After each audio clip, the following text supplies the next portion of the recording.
باپ اور بیٹا روح القدس کے نام پر آمین۔ زندہ خداوند کا زندہ کلام۔ یشوع بن سراخ کی کتاب اس کا 43 باب۔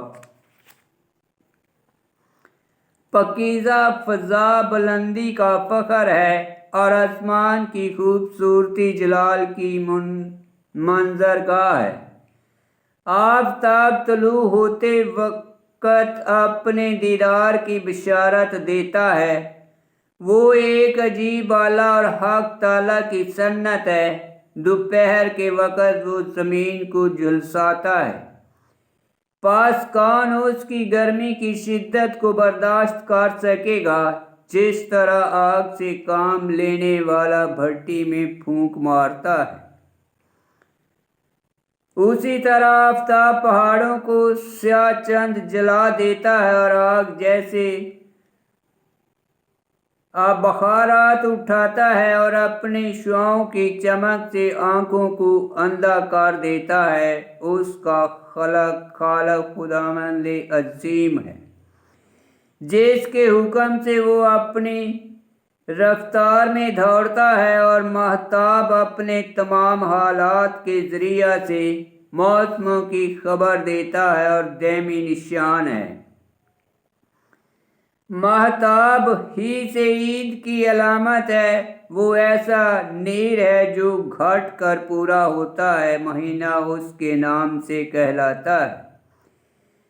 اس کا تغیر کیا ہی محیب ہے۔ وہ بادلوں کے لشکر کا علم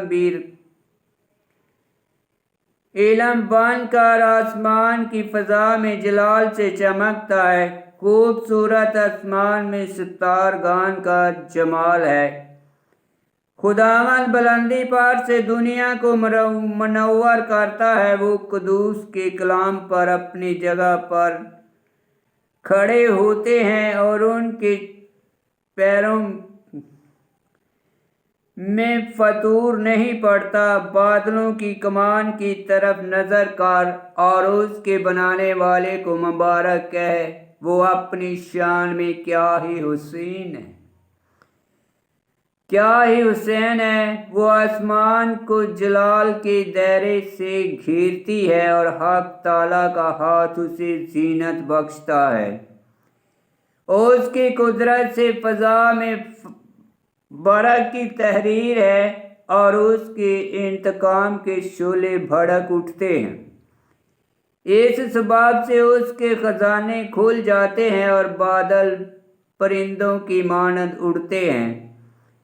وہ اپنی عظمت سے بادلوں کو سخت کرتا ہے اور اولوں کے ریزے ٹوٹ پڑتے ہیں۔ اس کی نگاہ سے پہاڑ کانپ اٹھتے ہیں اور اس کی مرضی سے باد جنوب چلتی ہے۔ اس کی گرج کی آواز زمین پر پڑتی ہے اور ساتھ ہی باد شمال کے طوفان اور بگولے اور برف کو ایسے بکھیرتا ہے جیسے پرندے اڑتے ہیں، اور اس کا گرنا ٹڈی کے اترنے کی مانند ہے۔ اس کی سفیدی کی خوبصورتی سے آنکھ حیران ہوتی ہے اور بادل اس کے ترشح سے متعجب ہو جاتا ہے۔ وہ نمک کی طرح یح کو زمین پر انڈیلتا ہے اور اس کے پھولوں کو نیلم کی مانند چمکاتا ہے۔ سرد باد شمال چلتی ہے تو پانی جم جاتا ہے اور جمع شدہ پانی پر برف ٹھہر جاتی ہے اور پانی کو زرہ پہناتی ہے۔ وہ پہاڑوں کو کھا جاتی ہے اور جنگل کو جلا دیتی ہے اور شعلے کی مانند سبزی کو تلف کرتی ہے۔ ان باتوں کی شفا بادل کا گرنا ہے اور اوس کا اترنا تاکہ تازگی بحال ہو۔ اس کے کلام سے سمندر تھم جاتا ہے اور اس میں جزائر نکل پڑتے ہیں، سمندر کے جہاز ران اس کے خطروں کا بیان کریں تو ہم کان سے سن کر تعجب کریں گے۔ وہاں عجیب و غریب صنعتیں ہیں، یعنی طرح طرح کے حیوانات اور بڑی مچھلی، اس کے سبب سے اس کا کام انجام کو پہنچتا ہے، اسی کے کلمے سے اس کی مرضی پوری ہوتی ہے۔ ہم کتنا ہی کلام کیوں نہ کریں تو بھی انتہا تک نہیں پہنچیں گے۔ ہمارے کلام کا خلاصہ یہ ہے کہ وہی سب کچھ ہے۔ ہم اس کی تمجید کے لیے کیا کر سکیں گے؟ وہ اپنے سب کاموں پر اعلیٰ عظیم ہے، خداوند محب اور نہایت عظیم ہے، اور اس کی قدرت تعجب انگیز ہے۔ مقدور سے بھی زیادہ خداوند کی تمجید کرو تو بھی اس کی